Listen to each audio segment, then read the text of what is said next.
Hello, everyone, and welcome back to Empty Cloud Monastery. My name is Bhante Sudaso, and this is the weekly monk chat session, the opportunity to ask questions about Buddhism, and I'll do my best to answer. So I'll start with homage to the Buddha, and then I'll start answering questions. So if you want questions to be answered, you can type them into the comments window, and I'll take them as I see them. We also have Teddy here, the monastery cat, though he usually doesn't ask questions. So I'll start with homage to the Buddha. Namo tassa bhagavato arahato samma sambuddhassa. Namo tassa bhagavato arahato samma sambuddhassa. Namo tassa bhagavato arahato samma sambuddhassa. Buddhang dhammang sanghang namasami. So hello to the people joining in online. So I see a few people who've checked in. Maria, Madam Zeroni, Lydia, Gita, Moriah, Mary, Laura, and whoever else is watching. Good to see all of you joining in. And Madame Zeroni has some questions. It says, I am becoming increasingly paranoid about the lying precept. When I really boil many things down, I feel like there are many things hard to claim with certainty when asked for a certain answer. I even find myself overthinking when I today clicked on a box on a sort of website saying something like, I understand and accept terms, blah, blah, when I didn't really have time to read the thing. Another example is if someone asks me if I've completed X amount parts, how can anyone be certain that X amount of parts will be completed? No flaws, it's hard to state certainly. Am I crazy? Well, to answer your last question, yes, you are crazy. But that's because everyone who's not fully awakened is mentally unwell to some degree or another. As for your concern about following the precepts well, this is actually quite common as one begins to develop a relationship, a more serious relationship with the precepts. It's quite common to go through a period of time where one takes them a bit too strictly and then winds up missing the point. So the precepts are meant to be guidelines for wholesome behavior, ways of helping us understand when we're tempted to do something unwholesome, and help us steer away from unwholesome behaviors, and therefore to also start to understand our mind, understand the impulses and urges of our mind that inspire us to do inappropriate things. So in the case of the precept about lying, so this is about deliberately saying something which you know is not true with the intention of deceiving somebody else. So you mentioned here about saying there are things hard to claim with certainty when asked for a certain answer. Well, sometimes actually a simple thing is just to say, I'm not 100% certain, but this is what I think is probably true. So somebody asks you, how many people live in the United States? And you're like, well, I'm not certain, but I think it's about 300 million. That would be a true statement because you clarified it by saying you're not completely certain. So that's one way of preserving your precept is when you're not certain, just be clear that you're not certain, or say, well, I think it's such and such, or I feel like it might be such and such. So using qualifying words like that so that you're not communicating certainty when there isn't certainty. As for your thing about clicking a box on a website without reading the terms, does anybody actually read the terms? I think pretty much everyone just clicks the button. I think even the people who write the terms, they don't actually expect people to read them. I think it's just that their lawyers require them to put that there. But I don't think anybody actually expects you to read those terms, except maybe lawyers, maybe. So I think that's actually getting into this kind of gray area where it's generally understood that you're just clicking the button so that you can get to the next part of the website. And it's generally understood that nobody actually reads and understands the terms.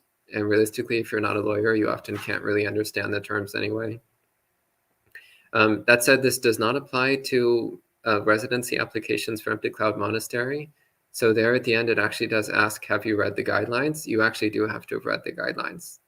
That's different. That's not like a chunk of legalese. It's actually something important. So You might get different opinions on this. There might be other monks who say, no, you actually should read through the legal terms in detail and understand them before clicking a button. But I'm of the opinion of like, let's be realistic. And how many times in my life have I been faced with one of these things where there's like 20 pages of legal mumbo jumbo, and then you have to click a button that says, I read and understand the terms, and I just click the button. It happens pretty often. Doesn't feel like lying to me. It just feels like dealing with unnecessary bureaucracy inserted by lawyers. No offense to any lawyers watching this. So I personally would not consider that breaking the precept, though, as I mentioned, there are some teachers who might give a stricter interpretation. And then you say, someone asked me if I've completed X amount of parts. How can anyone be certain that X amount of parts will be completed? Well, once again, when you're certain about something, then say you're certain. When you're not certain, then say you're not certain. So you can say something like, I'm pretty sure I completed all of it, but I may have missed something. Or you can say, I did as complete a job as I was capable of, or as I was aware of, or things like that. So you can include qualifying terminology. So that you're not saying like, I am absolutely 100% certain that I did every single bit. Well, only say that if you actually are 100% certain.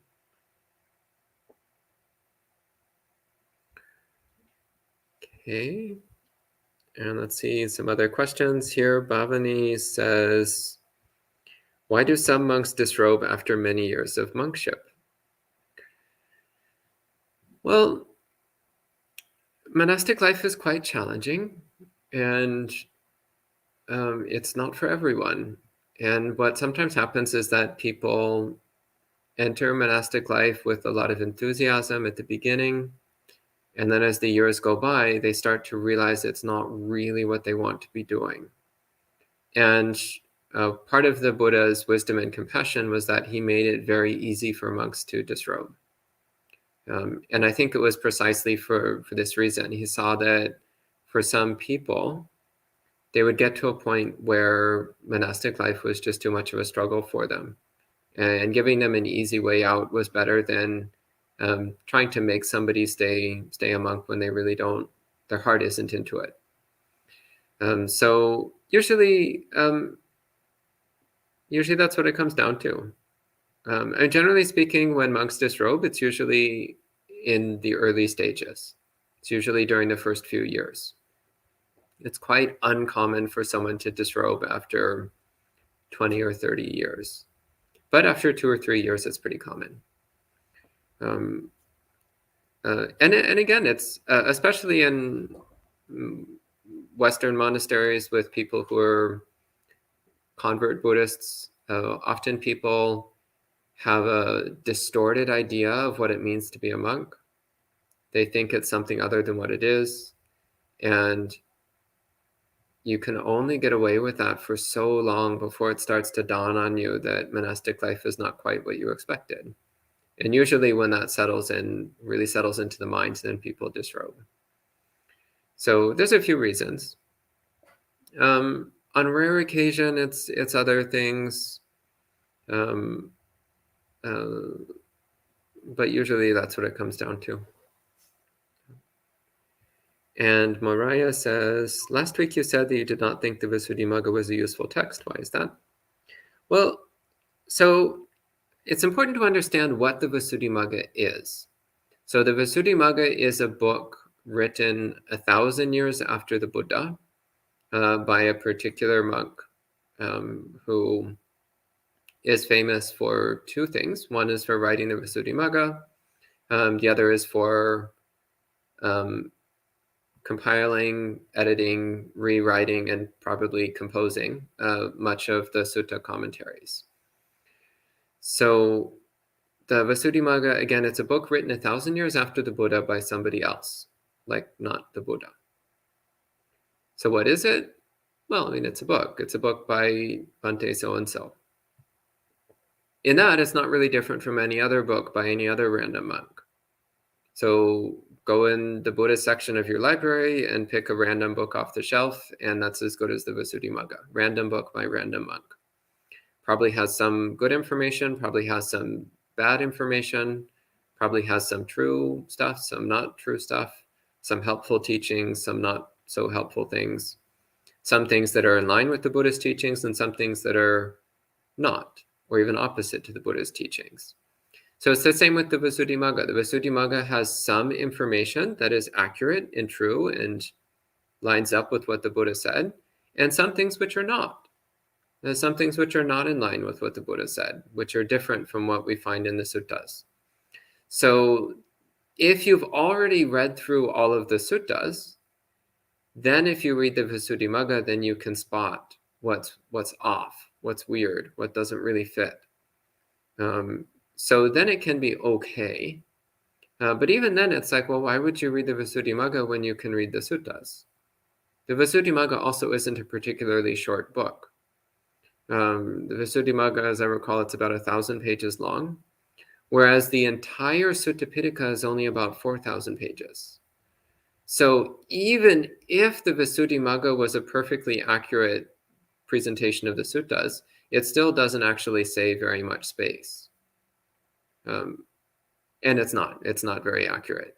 So I don't personally think the Visuddhimagga is the best way to learn the Dhamma. The main reason to read the Visuddhimagga is if you want to understand how it has influenced the last 1,500 years of Buddhist thought. Because it is a highly influential book in especially the Theravada Buddhist world. And a lot of very strange misperceptions of Dhamma that are widespread in the Theravada Buddhist world come from that book. So that's the main use in reading the Visuddhimagga. So after you've read all of the suttas, preferably 2 or 3 times over, then you read the Visuddhimagga in order to understand where some of the common misperceptions of Dhamma have come from. And you'll find they're from that book.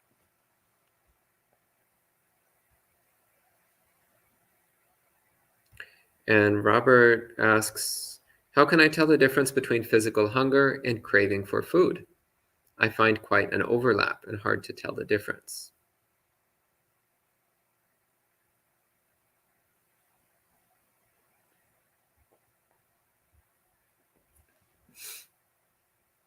Well, one thing which is useful is to, first off, eat really healthy food. Avoid junk food entirely. Just eat really healthy food. Eat until you're full, and then stop. And then watch what's going on in the mind. Helps, by the way, if you eat really bland, boring food. Healthy, but boring. So eat healthy, boring food until you're full, and then stop. And do this for a few days. See how your relationship with food changes. Then it will become much more clear to you. So yes, your body does send clear signals when it needs nutrition. That's part of what bodies do. And your mind will also seek objects of pleasure when the mind is full of desire. Those are 2 completely different things. One of the ways you learn this is, again, doing an exercise like what I just mentioned, of adopting a completely different eating strategy for a period of time. Then you'll start to piece these 2 things apart. So you'll notice something like you just had a big nutritious meal, and yet your mind is craving something pleasant. And you'll notice your mind is not craving steamed broccoli or something. The mind is probably craving desserts, or it's craving something deep fried and covered in oil or something. The mind is craving something exciting and interesting rather than something nutritious. So this can be an interesting thing. For monks, there's another way of handling this, which is quite potent, but it's not really relevant for lay people, so I don't want to go into a lot of detail on it. But during wandering practice, when we go alms round, when you're eating only once a day and you're walking a lot and you really, really, really just need calories and nutrients. It gets to a point where you really don't care the slightest bit what food goes into your bowl. And your relationship with food is just about what's going to keep me going, rather than about what's entertaining or what's pleasant. But that's a practice which, again, is more monastic specific, so I don't want to go into detail about it. And HPD asks, I'd like to ask you if you utilize bead meditation. And can you please talk about the rules and instructions for the prayer beads, specifically the ones that go on the wrist? What is the difference between the neck beads and wrist beads? So I assume you're talking about malas or prayer beads, which I personally don't use. So I'm really not the best person to ask. But usually the way it works is you have a mantra, which is usually a short phrase, most commonly in Sanskrit, and you recite the mantra one time. So with your thumb, if I had one here, I could demonstrate. But you have the mala in your hands with your thumb on a bead, and you recite the mantra once, and then with your thumb, you advance to the next bead. And you recite the mantra once and advance it again to the next bead. Recite the mantra once and so on.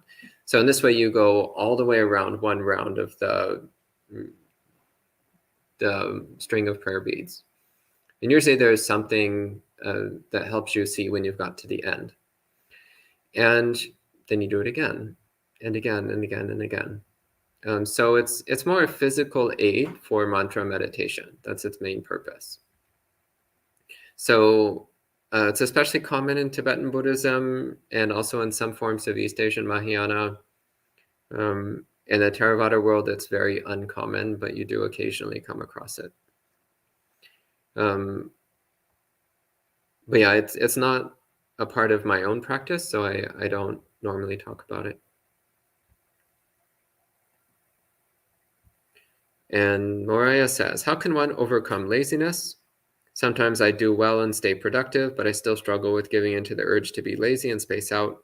This always leads to regret, but I keep doing it anyway. Well, there's two different kinds of laziness. So there's laziness regarding Dhamma practice, and there's laziness regarding anything else. So laziness regarding anything else, seriously, who cares? So be lazy about your job, be lazy about your schoolwork. I don't care, because it has nothing to do with attaining awakening. It doesn't matter at all. You don't feel like doing your job today? Okay, then don't do it. I don't care. But being lazy about your Dhamma practice is different. Where like it's time to do chanting and meditation and you're like, but I don't feel like it. Do it anyway. Or you're doing meditation and you're like, I know I'm supposed to be like focusing on the meditation object, but I kind of want to just space out and daydream about unicorns. No, stay on your meditation object. Don't be lazy. Cultivate wholesome mind states, diminish unwholesome mind states. So that's important because that actually leads to awakening. Or when you're like, oh, I should be studying the suttas, but I would rather read novels. They're a lot more fun. No, read the suttas. At least once in your life, you have to read all the suttas cover to cover. At least once. It doesn't take very long. Give yourself the gift of the Dhamma at least once in your life. Don't be lazy about reading suttas. Don't be lazy about chanting. Don't be lazy about meditation. Don't be lazy about purifying your mind. But do be lazy about your job. Like, seriously, who cares? That has nothing to do with awakening. You might get fired, but that's for you to deal with. But that also doesn't need to be an obstacle to awakening. It will just create other challenges in your life. So regret, not really relevant. Regret about what? Like, what's there to be regretful about? If you think you need to do better in your Buddhist practice, then make a commitment to do better in your Buddhist practice. If you want to practice more intensively, then make a vow to practice more intensively. But also, whatever Buddhist practice you're already doing, praise yourself for it. Anything higher than 0 is a praiseworthy number. You meditate for 1 minute once a week, praise yourself. Sadhu, sadhu, sadhu. 1 minute a week. That's great. That's a much higher number than 0. It's still a pretty pathetically low number, but it's still higher than 0. So first, praise yourself for that 1 minute a week. That's great. And then vow to increase it, maybe all the way to 2 minutes a week, and keep going and build it up. But it's good to praise yourself for the good things that you do, and also vow to do even more.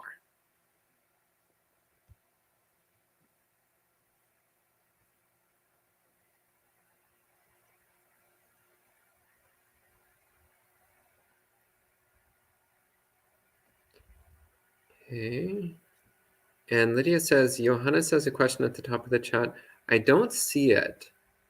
So maybe Johannes, if you could post your question again. Sometimes, for whatever reason, sometimes the comments don't come through. Sometimes things get filtered out based on content. So sometimes it's necessary to rephrase your question so I can see them. HBD says, I would also like to know if there are any reminders that I can do to remember to adhere to the Eightfold Path. Well, if that's your specific goal, what you might do is print out a list of the Eightfold Path and print out several copies and post them all over your dwelling place, so that everywhere you look, you see reminders. Have framed copies of it all over your house. When you get in your car, have it taped on your steering wheel. Like, put it everywhere. That can be a useful reminder.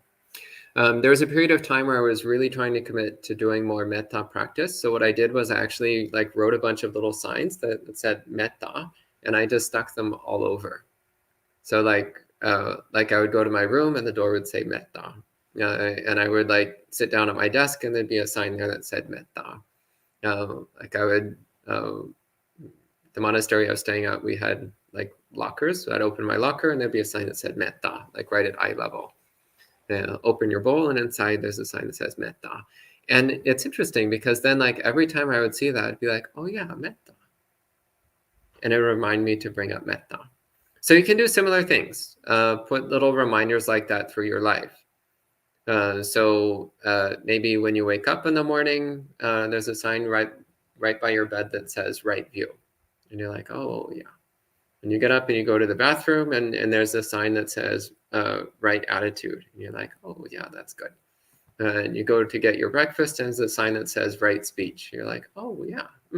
So put little reminders like that through your life. Those can be really helpful. And also, look what other reminders you've already put throughout your life which are not Buddhist. So instead you wake up and there's a big Metallica poster on the wall, take it down, throw it away.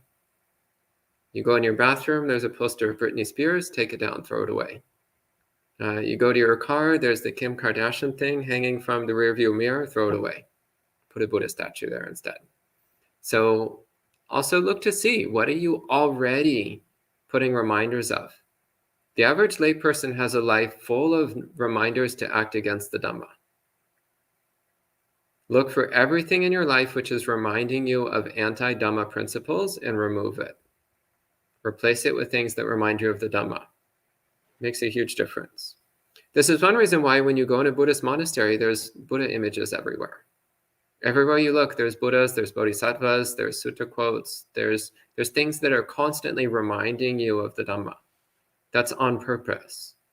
And it's to help keep the mind focused. You can do the same thing with your own life. Okay, and Mariah says, can someone be mindful in the true sense of the word without using mental noting? Yeah, absolutely. Actually, mental noting is terrible. I really don't know why it's so popular. My first introduction to mindfulness was through noting. Now I fear that without it, I will not be truly mindful. Can you please describe other meanings or methods of being mindful in experience without noting it? So mindfulness is direct awareness. Noting is not direct awareness. Noting is telling yourself something after an experience. So it's useful to a limited degree, but it is not mindfulness. Noting is noting. Noting is a deliberate mental activity that takes place after an experience. That is not mindfulness. Mindfulness is the actual direct awareness of something. Big difference. So for example, you hear a sound. Well, awareness while you're hearing the sound, that is mindfulness. Clear, sharp, immediate, present moment awareness while it's happening, that is mindfulness. Then afterwards, if you tell yourself hearing, hearing, hearing, that's not mindfulness. That's telling yourself that you just heard something. That's not mindfulness. So it does have a certain limited usefulness. So the noting practice can be useful for observing the movements of the mind. It can be helpful for some people who really do have a hard time noticing what their mind is doing. But it's a very coarse and awkward method, which will never produce deep concentration and can only train the mind to a certain limited point. So I've never known anyone who made major progress using exclusively noting practice. I do know people who have made progress using a mixture of methods, which included noting. But noting by itself has quite severe limitations. And again, it's not mindfulness. Noting is noting. Mindfulness is mindfulness and noting is noting. They're two completely different things.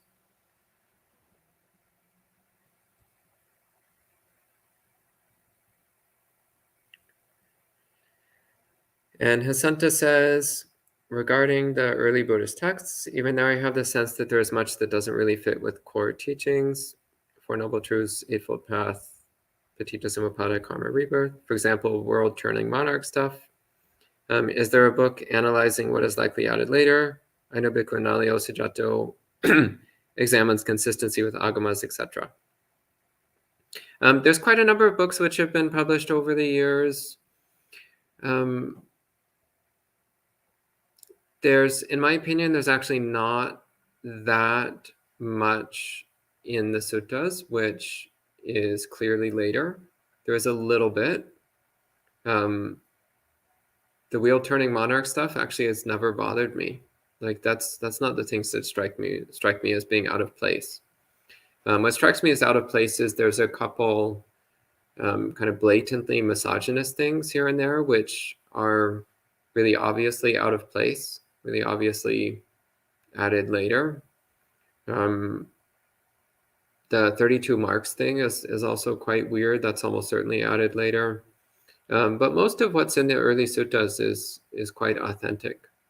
The wheel turning monarch thing, yeah, it's a little bit weird, but it's actually the actual content of the wheel turning monarch is not bad. It's an interesting idea of someone who somehow manages to become king of the world in a completely non-violent way, and who runs a government based entirely on Dhamma principles. It's actually really cool in theory. And also in the suttas that talk about it, it's also made quite clear that this is exceptionally rare. It's exceptionally rare to have this kind of ideal government with the ideal leader running an ideal society. But it is interesting that the Buddha mentioned it as something which is possible and which does happen once in a very rare while. It hasn't happened in recorded human history ever that I'm aware of. So it's extremely rare. But it is theoretically possible. So that I actually don't have a problem with.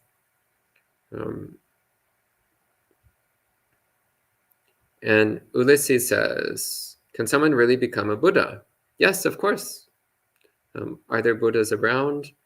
Not currently. So that depends on what exactly you mean by Buddha. Normally when people say Buddha, they mean Samma Sambuddha. And Samma Sambuddha, there can only be one at a time. And the next one does not appear until the previous one has been forgotten. So since we still remember the previous Samma Sambuddha, then there can't be another one anytime soon. But there can be people who attain full awakening. but we don't normally call them Buddhas. We would normally call them Arhat. They're still fully awakened. They just are awakened following the instructions of a Sammasambuddha. So we classify them a bit differently. Ulysses also asks, what are sutras? Can I buy it online? The easiest place to go is suttacentral.net. So I just put in a link in the comments window, suttacentral.net. So that's a really great resource for finding a bunch of free translations of the suttas online. There are also book publications of translations that you can get. So Bhikkhu Bodhi's translations have been published for quite some time. Bhante Sujato's have recently become available, I think through print on demand. Yeah, those are some accessible resources. Okay, and Sergio asks, in Anapanasati, how should I understand the instructions to calm bodily and mental sankharas? So here I take the word sankhara to mean activities or processes. So as you breathe in, calm bodily activities. That means bringing your body to deeper and deeper stillness. As you breathe out, calming bodily activities. So again, with each breath in and each breath out, bringing the body to a deeper and deeper stillness. And then the same with the mind. With each breath in and each breath out, stilling mental activities.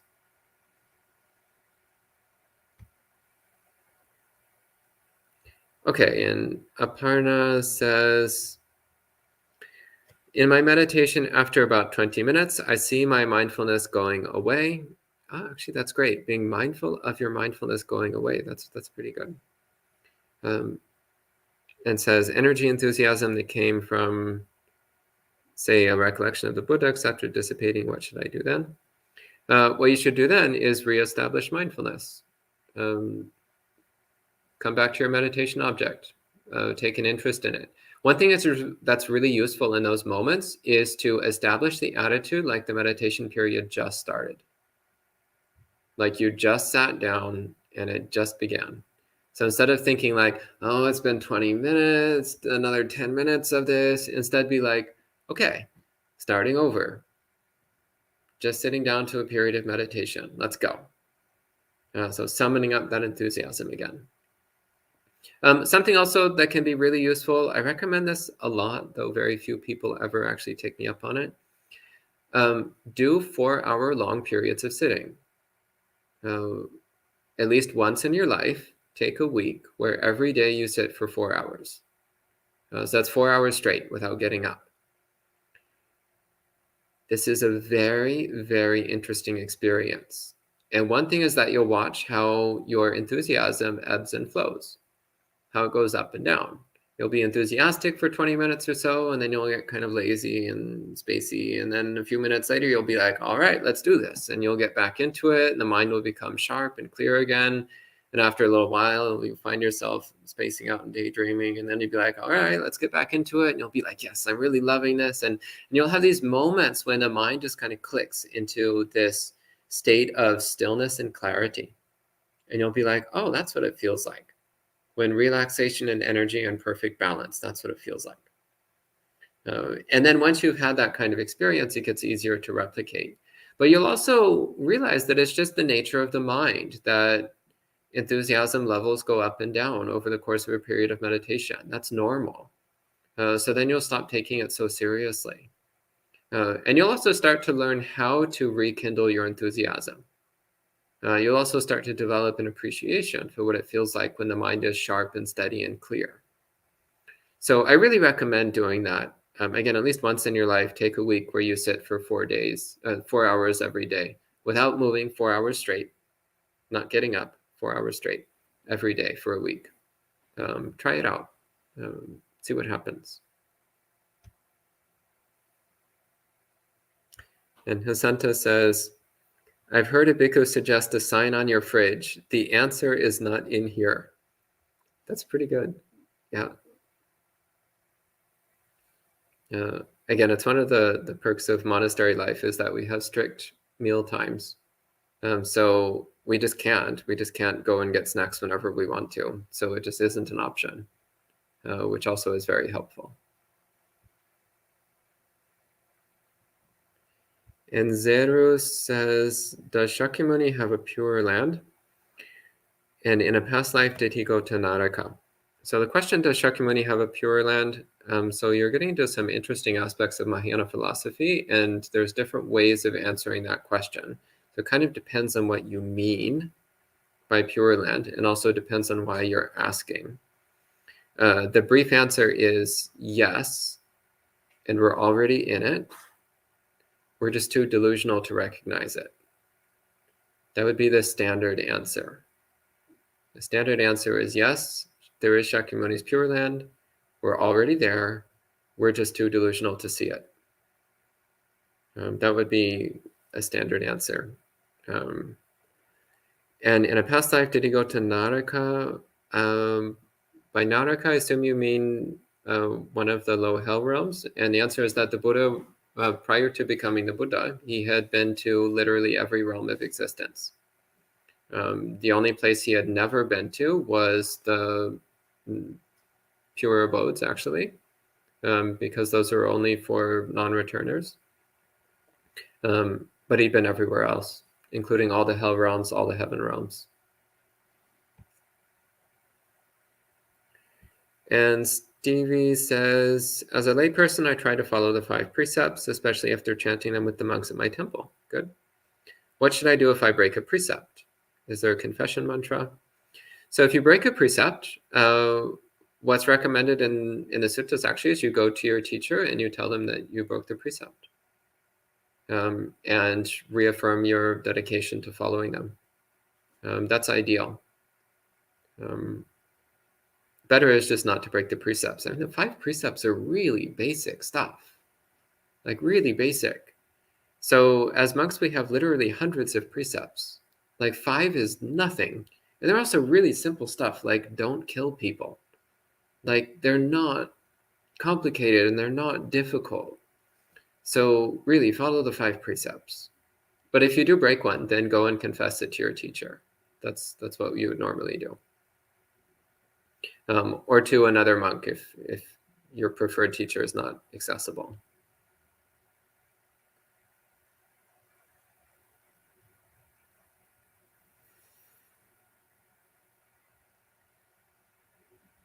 So Aparna says, what does it mean to review the meditation at the end of the session? What should I be reviewing / noting?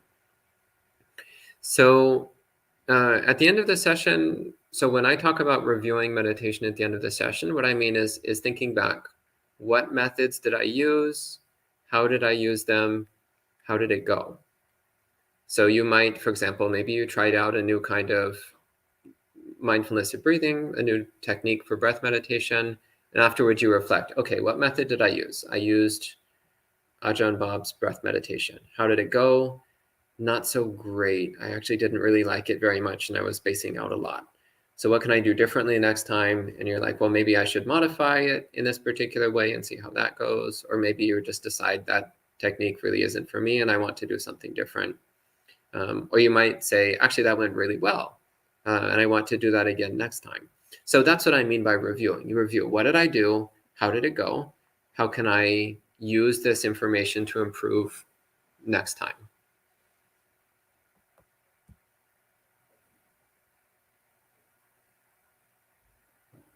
And Stevie asks, can multiple realms exist on Earth? For example, the human realm and the hungry spirits realm? Yes, in fact, the realms overlap. So the tormented spirits, they're in the same place we are. We just can't see them most of the time. Some people can. Most people can't. Also, the lower devas are here as well, though again, most people can't see them. You can train your mind to be able to see them, but I don't particularly recommend it. But yeah, they're here. Yeah. So it's part of why when you look throughout human history, like every human culture all over the planet for thousands of years of recorded history, every human culture independently has come up with the idea of spirits which inhabit the earth with us, and independently have described those spirits in extremely similar ways. It's one of the interesting things about comparing, like cross-cultural comparison, is you find that like every human culture in every part of the world has described a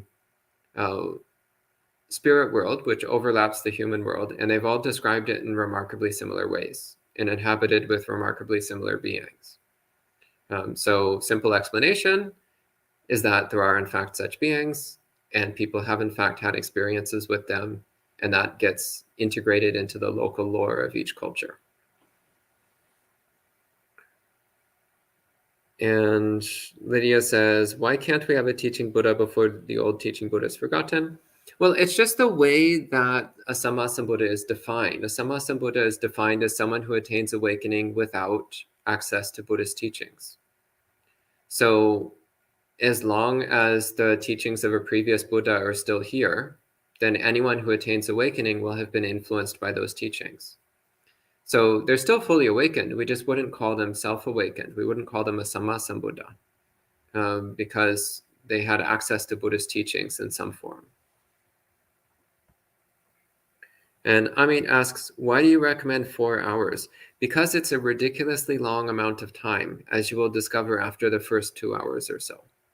That's part of the point, is with 4 hours, you get to a point where it just feels interminable. It feels forever. It feels like you'll be sitting there and you'll be like, oh my God, I am so bored and my body aches so much and I hate this. And oh my God, I still have 2.5 hours left. And at some point you just stop fighting it because you realize I'm just going to be here for an eternity and that's okay. And at some point your mind just gives up waiting for it to end. And this is incredibly transformative. When you treat your periods of sitting meditation as though they will never end, then your attitude towards meditation changes dramatically, and it changes for the better. In a very powerful way, it changes for the better. Actually, I recommend this even if you're not doing 4-hour periods of meditation. However long your period is, while you're in meditation, act like it's going to last forever. There is no end. The bell will never ring. The timer will never go off. This is your life. Your life is sitting here doing meditation for the rest of eternity. There's no escape. There's no way out. All you can do is learn how to enjoy it. Very powerful. So that's part of the point of 4 hours, is that it's long enough that you will get that feeling of it lasting forever, which is very helpful. Also, most people are pretty good at distracting themselves with entertaining thoughts for 30 minutes, 45 minutes, even an hour. You can just sit there daydreaming and fantasizing and planning and writing stories in your head or whatever it is people do. 2 hours, that's a little more challenging. 4 hours, even the most creative storytellers I know have a hard time keeping it up for 4 hours of sitting meditation. So at some point, you just stop fighting and you settle in and you realize that this is your opportunity for happiness and peace right now. And if you look, it's already there. It's already right here. You don't have to look very far because it's already right where you're sitting. And you don't need to wait for any point in the future because it's already right now. All you have to do is stop distracting yourself from it. And you realize it's been here all along. Your opportunity for true happiness and peace of mind has been here all along. Right here, right now. In the midst of the pain and the discomfort and the boredom and the aching, right now. Here it is. So that's the point of 4 hours. It gives you the opportunity to have those moments. Also, in the course of 4 hours, you will experience the most mind-blowing pain imaginable, which also is very useful, because then you will start to understand the nature of pain. And once you've understood the nature of pain, it will no longer be a problem for you.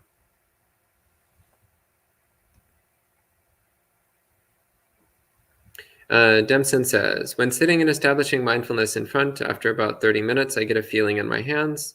Do you switch attention to the hands, or do you disregard the feeling and continue?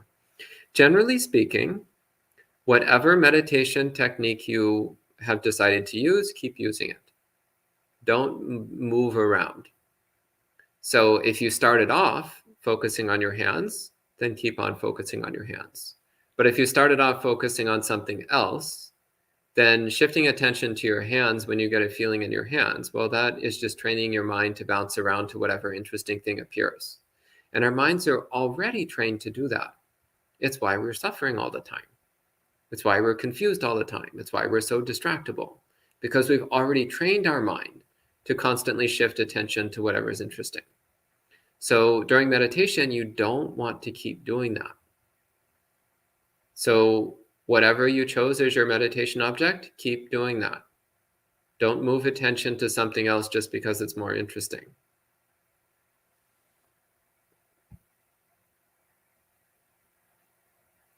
And Prashant says, what is Mara in Buddhism and how it affects us? So Mara is defined in a few different ways in the suttas. The most straightforward way is that Mara is a being, a deva to be exact, who hates Buddhism and likes to hassle and distract Buddhists.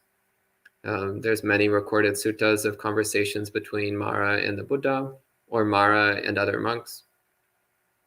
Not a very nice guy, Mara. His focus is on distracting us and confusing us and tempting us and so on. So hopefully you don't run into him anytime soon. Mara is also a category of devas. So bad news, there's not just one of them. There's actually lots of them. The Buddha also sometimes uses Mara in a more metaphorical sense to mean our own inner temptations, our own inner defilements and urges. So Mara in a more metaphorical sense. But most commonly, Mara is talking about external being or beings, which come and hassle us from time to time.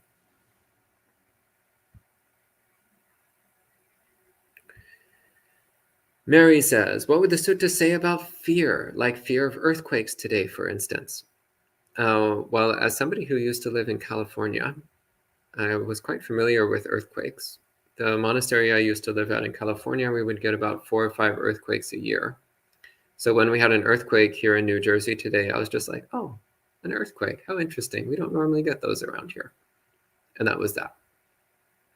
So for me, there was no fear. I was just like, oh, earthquake, interesting. A little bit surprising just because they're not common around here, but not a problem otherwise. It also wasn't a particularly strong earthquake, so it's like whatever. But fear in general, well, fear is a product of delusion. It's a product of defilements. It's a product of desire and aversion. So an awakened mind has no fear because an awakened mind has no desire, no aversion, and no confusion. So therefore, no fear. So when fear arises, look at it, look closely. What is this fear? And look to see what is the underlying defilement. What is the underlying desire or aversion that's creating this fear? And that's your point of work.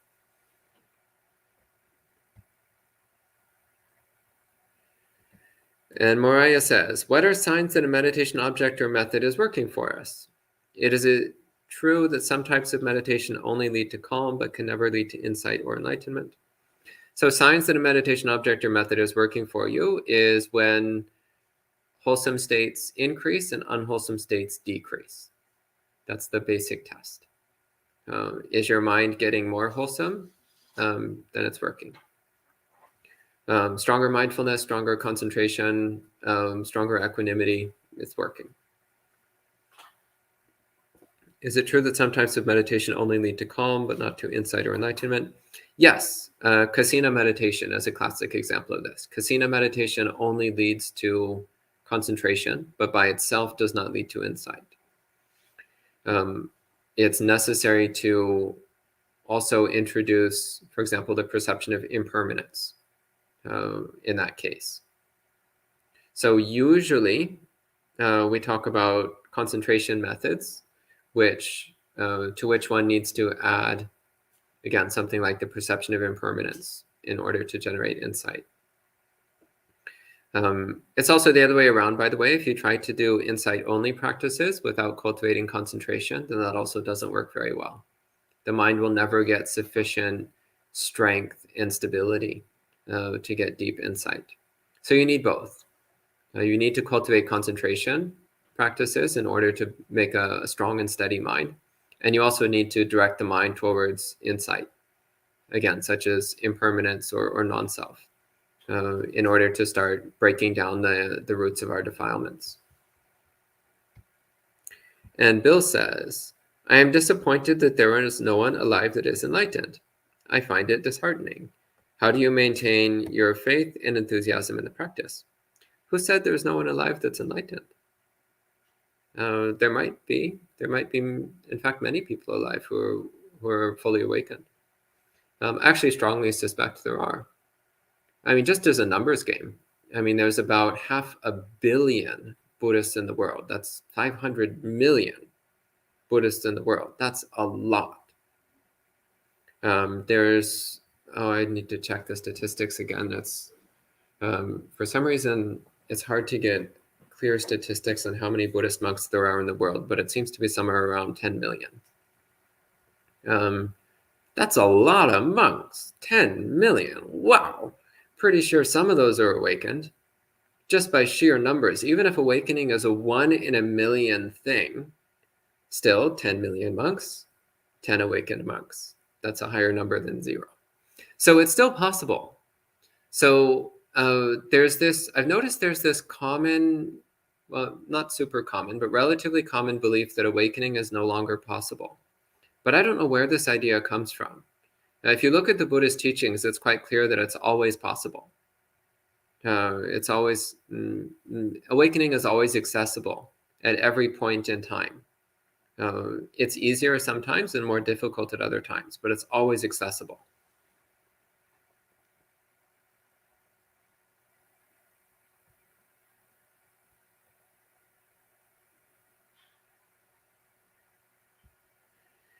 So Karuna says, when Mara reminds the Buddha of an earlier conversation in which he wouldn't pass into Parinibbana until the Fourfold Assembly was established, is this a record of the first conversation in another sutta? Yes, but I don't remember off the top of my head where it is. But if you send an email, then I can try to track down the sutta reference. But yes, this is after the Buddha attained awakening, Mara told the Buddha, like, okay, you're fully awakened. You can just die now. Yeah, just go ahead, die. You're done. And the Buddha's like, no, I'm not done. He said, I won't be done until I have a full community of both male and female monks who are fully enlightened, as well as male and female lay disciples who are practicing correctly. He said, only then will I pass away. And Mara, of course, was quite disappointed about this. And it came up periodically throughout the Buddha's lifetime. Every now and then Mara would show up and be like, Buddha, you've done enough. Why don't you just die already? And the Buddha would be like, nope. Yeah, Mara didn't like the Buddha very much. But it is notable that the Buddha did have this intention right from the beginning, that he would establish a monastic community of both men and women who are fully awakened. This was his goal from the beginning. Bhikkhus and bhikkhunis as arhants, and lay people, both male and female, who are practicing correctly, practicing the path to awakening. And Amaranta says, recently I've been very lazy about meditation. Can you give some advice? One thing which is helpful is to recollect how good it feels when you're diligent about meditation. Recollect the feelings of deep peace and happiness that you felt when your meditation was going well. Recollect how your life improves when you're diligent about your meditation, how it makes you more patient, more peaceful, more kind, more tolerant, more happy. So recollecting the positive qualities that come from when you're more diligent about your practice, that can help. Also, often when you're really lazy about your practice, like if you don't do any meditation for a few days, then you'll notice that the dukkha content of the mind is higher than usual. There's kind of this persistent kind of gross feeling in the mind. Starts building up, kind of like that layer of filth when you don't clean the floor for a really long time. It starts to build up this layer of filth on the floor. Like in the corners by the walls, there's this like layer of grime that starts building up. The same thing happens in your mind if you don't do any meditation for a few days. This kind of layer of filth starts building up in the mind. It feels kind of like heavy and gross and awkward. Pay attention to that. Pay attention to how uncomfortable that feels. And then remember, like, oh, wait, actually, when I'm diligent about my meditation, then that doesn't happen. The mind feels much cleaner, much more pleasant, much more comfortable. That can also help motivate you.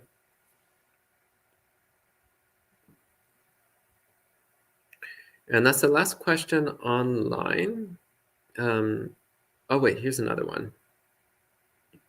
Well, he's still typing. Is there anything from the residents here?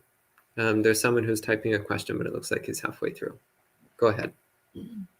So, is the general idea of Maha Satipatthana Sutra about the four foundations of mindless, which is the practice of samatha, tranquility, and vipassana, the insight?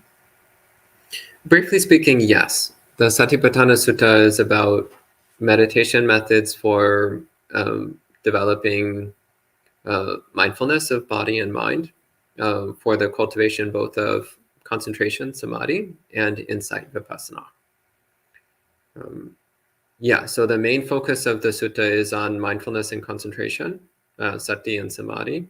But every section also contains a reminder to cultivate the recognition of impermanence, recognition of the arising and ceasing of phenomena, and also to practice letting go, non-attachment towards everything that we observe.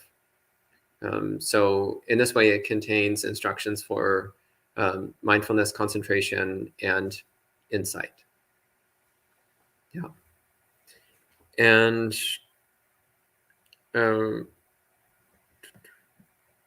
okay, so Scott finished typing his question. It says, previously in my life, I had the ability to experience happiness despite some physical conditions through hard work. When other factors, life circumstances came to play, it got harder. The emotional and mental suffering got overwhelming. This is a bit like meditation, how to proceed. So if you are cultivating a daily meditation practice where you're practicing mindfulness and equanimity during meditation, then you apply exactly the same thing to your life experiences when you're not meditating. So ideally, you want to be constantly training the mind in mindfulness and equanimity all the time, whether you're in meditation or not. The other thing also is to examine the decisions and activities that you engage in throughout your day and consider what activities are supporting serenity and joy versus what activities are supporting agitation and disturbance. Often a lot of the things that we do as recreational activities are actually disturbing the mind. They're generating agitation and discomfort. Even though they're supposed to be fun or engaging, they're actually agitating and discomforting. So watch that. Watch to see if there's something you're doing during your day. But I mean, ultimately, it comes down to mindfulness and equanimity all the time. It also really, really helps to constantly come back to mindfulness of the body. All day long, constantly come back to focusing on your body, feeling your feet against the ground. Take a few deep breaths. Whenever you need to, just stop. Take a few deep breaths and just focus on the feeling of your body as you're breathing. And just take a few minutes, few seconds, just to let the mind settle, let the body settle. Cultivate mindfulness and concentration and equanimity for just a few seconds. And then get back to what you're doing. That can really help to kind of refresh the mind as you go through the day. And here, Sister Sunny asks, will the mind ever stay purified completely? Yes, yes. With full awakening, the mind is permanently purified. That's part of the very optimistic, encouraging teachings in Buddhism. It is possible to permanently purify the mind. That's the goal of Buddhism, in fact.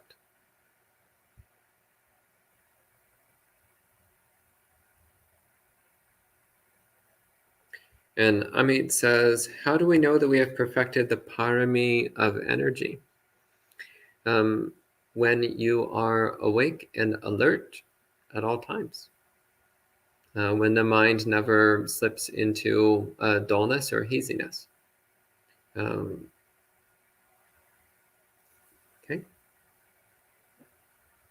And Amaranta says, Bhante, why the 8 individuals? Why does not the Dhamma talk about the 4? I assume here you're talking about the recollection of Sangha, where it says the 4 pairs, the 8 individuals. I had mentioned that this morning during the talk this morning. So the 4 pairs is talking about the 4 stages of awakening, divided into those on the path to that stage and those who have reached that stage. So in this way, there's 4 pairs for a total of 8. And that's the last question online. You had a question? Yeah, go ahead. Does aversion come from desire? And do both desire and aversion come from delusion? Yes and yes. Yeah, so aversion is just another form of desire. So it's wanting to get rid of something. So it's just another form of wanting. And yes, both desire and aversion come from delusion. Yep. Yeah, the delusion that if we get what we want, then we'll be happy. Yeah, which somehow never seems to work out that way. I've gotten what I wanted many, many times, and somehow I still wasn't happy. Interesting. And yet we still believe it. We still believe, well, next time will be different. Next time I'll get that slice of cake and I will be perfectly happy. And then we get it and we're like, no, still dissatisfied. Solution, more cake. Still doesn't work. But we keep repeating the same mistakes over and over again. And of course, desire is also rooted in self-identity, self-attachment. In order to have I want cake, you need to have the sense of I, the sense of me. I want. So in order for there to be wanting, there has to be I. So desire is always based in self-centeredness, self-identity. Okay, anything else? Yeah, go ahead. When the Buddha was awakened and he decided that he wanted to establish a monastic community of both male and female monks, and that was his intention, then why did it seem that there was so much friction to have bhikkhunis in the order? So the friction was things that happened after the Buddha, not during the Buddha's life. There's a couple things which, actually there's specifically one passage which people commonly quote from the suttas, but which scholars believe was added hundreds of years later, which seems to indicate that the Buddha was initially resistant to there being female monks. And one of the reasons why that's pointed out as being very strange is because the Buddha had already previously said that that was his intention from day one. So it's kind of like if right now I'm like, we're always going to have female monks. And then 10 days later, I'm like, it will not happen. I cannot allow this to happen. And it's like, yeah, but you literally just said a few days ago you were going to do it. So it's really strange to have this thing which presents the Buddha as like going back on his own vow, his own determination. So that's considered to have been added sometime long after the Buddha passed away. And resistance to the existence of bhikkhunis, well, I mean, just being realistic here, misogyny has been one of the most popular trends of the past 5,000 years or so. It's not special to Buddhism. It's pretty much everywhere in the world, in most human cultures. It's not great. In fact, it's really bad.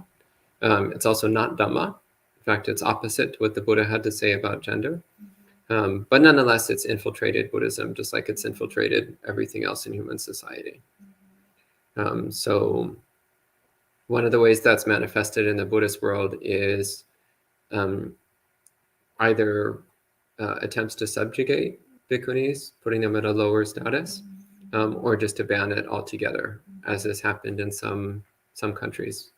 So in Burma, it's still completely illegal to be a bhikkhuni. In Thailand, it was illegal up until 20 years ago.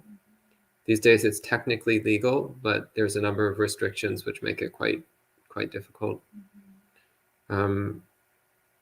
Fortunately, in the East Asian Buddhist world, it's actually never been a problem, really.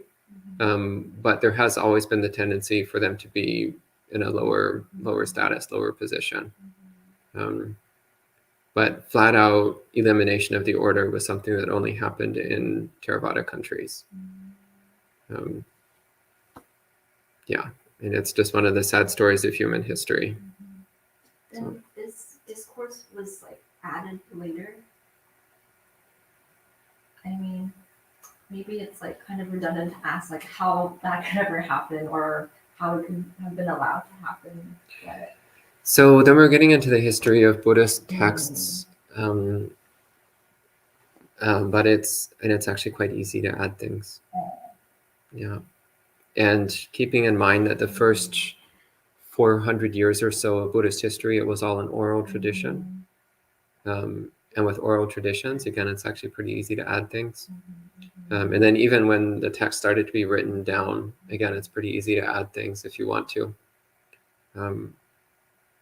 So it's really not hard. We have thousands upon thousands and thousands of pages of things which have been added. So we know that people do it. And we also have clear evidence of certain things having been edited or rewritten. So we know it's been done. So unfortunately, the Sutta Pitaka as we have it is not 100% reliable. It's about 99% reliable, or even higher, 99.9%. But there is a little bit of contamination. And fortunately, that it mostly sticks out pretty clearly if you know what to look for. And there's not much contamination there, but what is there is pretty easy to pick out. Yeah. Okay. And Jojo says, what's the best way to dispose of rice that has weevils and bugs? Is it okay to just dump it into the waste bin and let nature take its course? Intention is not to kill them. Actually, ideal is just to go and toss it on the dirt outside, because then also birds and squirrels and things can eat the rice. And the insects will just go back to the soil and do whatever it is insects do. Yeah.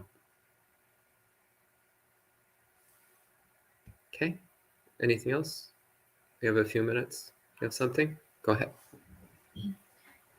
Did Buddha suggest that we should be optimistic or pessimistic about the world, like assuming people are good in nature or evil in nature?